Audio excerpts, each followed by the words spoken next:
செம்பூவே பூவே உன் மேகம் நான் வந்தால் ஒரு வழியுண்டோ சாய்ந்தாடும் சங்கில் துளி பட்டாலும் முத்தாகிடும் முத்துண்டே படை கொண்டு நடக்கும் மன்மத சிலையோ மன்னவன் விரல்கள் பல்லவன் மொழியோ இமைகள் உதடுகள் ஆகுமோ வெட்கத்தின் விடுமுறை ஆயுளின் வரைதான்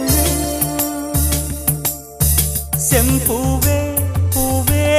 உன் மேகம் நான் வந்தால் ஒரு வழியுண்டோ